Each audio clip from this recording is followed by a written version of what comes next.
That's right. The only person that I was sexually engaging in, sex intercourse in, penetrative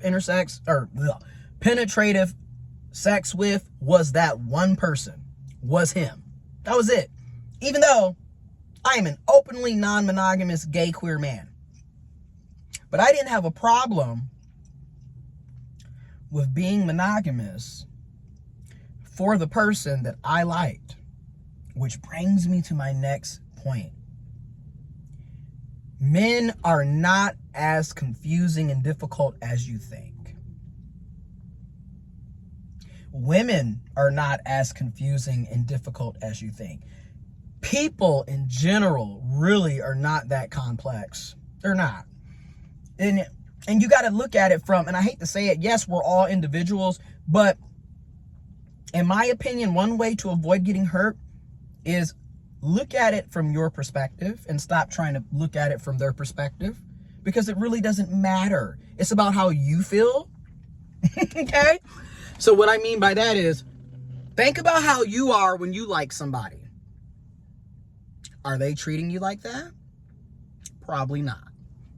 So what I basically am saying is, when I like somebody, I'm willing to make changes and compromises for them.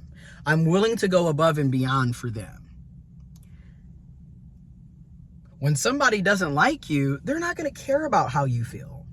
They're not going to care about your needs. They're not going to care about your desires. They're not going to care about your emotions. They're not going to care about shit but themselves. And when you look at how a lot of these situationship dynamics end up being, you are dealing with somebody that's selfish a lot of times. Here's what it is. Because they don't like you. Another thing. When somebody likes you, they're willing to do things that they don't like sometimes because they like you. And I'm going to say this. I'm not saying that you should always be doing shit that you don't like for somebody else. No, I'm not. Because that's not healthy. And at the same time, we are adults. Welcome to the real world. Guess what? Sometimes you're going to do things that you don't like because you like somebody else. Case in point, do we like going to work every damn day? No. But we have responsibilities, so we have to do it some damn times, don't we? Same thing. A lot of us like people. I don't like everything about you. I don't like everything that you want to do, but I'm willing to make compromises here and there because I like you. You want to know how you know the person don't really fuck with you? They're not willing to do any compromising. That right there is a prime example of they don't really fuck with you like that. Because the person that I was previously dealing with, I had been telling him the entire time, like, bro, you should consider planning a date. Ask me out on a date. Pay for a date. Plan a date. Ask me out on a date. Pay for a date. I would say that often, and this person never did any of that. Wait, scratch that. They might have did it once or twice the entire 2.5 years that we were talking. Meanwhile, and I'm not just saying this to toot my own horn, like, I have receipts. I know what I did. I had no problem planning dates, initiating the dates, asking them out on the dates, and paying for the dates. I did it often. Meanwhile, this person couldn't be bothered to do that, okay? Meanwhile, I'm not monogamous, but I was willing to be monogamous for you because I liked you. Meanwhile, you lied about being monogamous and was sleeping around with everybody in the city. Do you see where I'm going with this? And then what gets me about cis males, not all of them, but in my experience, it's enough for them to start looking at most of them as red flags. What gets me about cis males is they will literally try to gaslight the situation or try to make it seem like it ain't that when it is. And what I mean by that is niggas will literally sit up and tell you, I lie to you because I care about you. You don't care about me by lying to me.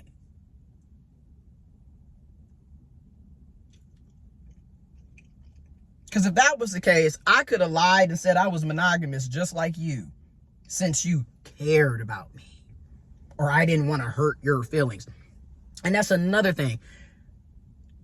Fuck hurting feelings. Be honest. Again, We are adults. We're not children. And then also, looking at my past experience, we were never together. We never had a title, never had a label. We were not in a committed relationship. So how was I going to be hurt by you being upfront and honest about hooking up with other people, going on dates with other people, entertaining other people? You could have just kept it real. But like I said earlier, it's about control. You knew, had you been upfront and honest, you wouldn't have been able to get the same resources and access and advantages from me, because I clearly would have been like, all right, that's cool. Thanks for being real with me. I don't mind that you are sleeping with other people, but I do say this, you need to be using protection, and you need to be upfront about it, and you need to be getting tested on a regular basis. Because again, I'm non-monogamous, and I have enough sense to know I'm on PrEP, condoms, lube, and I get tested every 3 months, routinely. A full panel STI, STD test with swab. Okay, oral swab, vaginal, anal, penile swab. Because I want to make sure if that I'm clear. Like I don't have anything, and if I do have something, because I'm getting tested regularly, I can hop on it right then and there and get treatment. And also, I can tell my sexual partner and or partners so they can also get treatment and consider getting tested. But because so many of you cis males are fucking pathological, habitual liars, y'all don't care about that. Which is why I be saying a lot of you are walking petri dishes, because a lot of you haven't been tested. And God knows how long, and probably walking around with a dormanted STI, STD, and sharing it with everybody because you're a hoe.